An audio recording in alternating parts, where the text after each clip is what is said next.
អាសាក្តី3បណ្ដាំមេជីប្រេងព្រឹត្តប្រដៅអង្គសសតចំអិនឲ្យឆៅពិសីហើយខ្លៅប្រាជ្ញឥតមេយាទ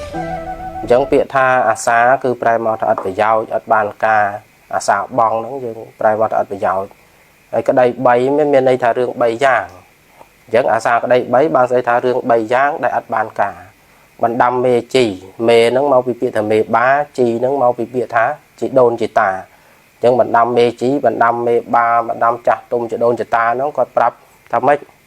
បណ្ដាំមេជីប្រេងព្រឹត្តប្រដៅបានស្អីថាពីដូនពីតាម៉ែឪប្រេងព្រឹត្តមកគាត់ប្រដៅថាម៉េចបណ្ដាំរឿងអត់បានការទាំង3យ៉ាងហ្នឹងទី1អង្គសសតចាំមិនឲ្យឆានអង្គសសតអង្គវាល្អពេកស្អាតល្អសល្អពេកប៉ុន្តែចាំមិនឲ្យឆានចាំមិនឲ្យឆានស៊ីអត់កើតទេហ្នឹងន័យត្រង់គឺបរិភោគអត់កើតទេបើខ្លោចគ្រាន់បានក្តាំងណាហ្នឹងបានចាស់ថាវាឆៅអត់ប្រយោជន៍បើខ្លោចគ្រាន់បានក្តាំងបរិភោគខ្លះដែរដល់ឆៅស៊ីអីកើតធ្វើអីកើតបរិភោគក៏មិនកើតដែរអញ្ចឹងអង្គសសតអង្គល្អពេកយកទៅចាំមិនឲ្យឆៅអត់បានការទេបរិភោគអត់កើតបើគេប្រៀបធៀបមកការប្រើមនុស្សវិញបានស្អីថាមនុស្សហ្នឹងគឺត្រូវប្រើបានប្រយោជន៍ច្រើនប៉ុន្តែយើងអត់ចេះប្រើឬក៏ថារបស់ហ្នឹងប្រើបានប្រយោជន៍ច្រើនប៉ុន្តែយើងមិនចេះប្រើអាហ្នឹងឈ្មោះថាអង្គសសតចាំមិនឲ្យឆៅឧទាហរណ៍ថាបានទូរស័ព្ទ iPhone 17មកគេប្រើកម្មវិធីបានល្អច្រើនទាំងអីប៉ុន្តែយើងអត់ចេះបានទៅខលតែ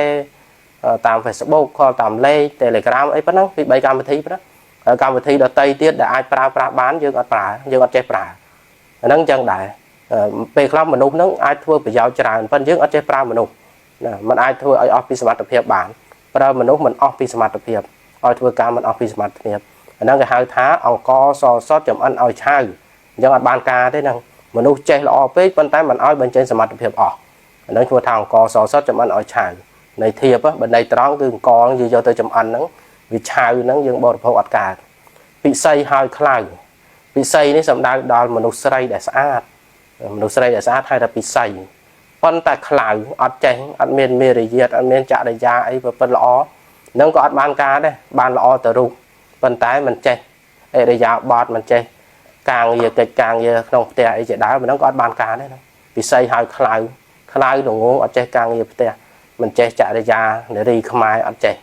ណាហើយមួយទៀតពិសីហើយខ្លៅប្រាជ្ញឥតមេយាទចេះដឹងច្រើនពេកល្អពេកប៉ុន្តែអត់មេយាទអត់កើតហ្នឹងក៏អត់បានការដែរចំណេះដឹងច្រើនប៉ុន្តែមេយាទមិនបានហ្នឹងគេហៅថាអាសាក្តី3គឺរឿងដែលអត់ការ3យ៉ាងរឿងដែលអត់បានការ3យ៉ាងបណ្ដាំមេជីប្រេងព្រឹត្តប្រដៅគឺថាចាស់បរមបុរាណមកលោកបដៅមកអញ្ចឹងគឺអង្គសសតចំមិនឲ្យឆៅ1ពិសីហើយខ្លៅ1ប្រាជ្ញឥតមេយាទ1ទាំងអស់3យ៉ាងនេះហៅថារឿងដែលមិនបានការ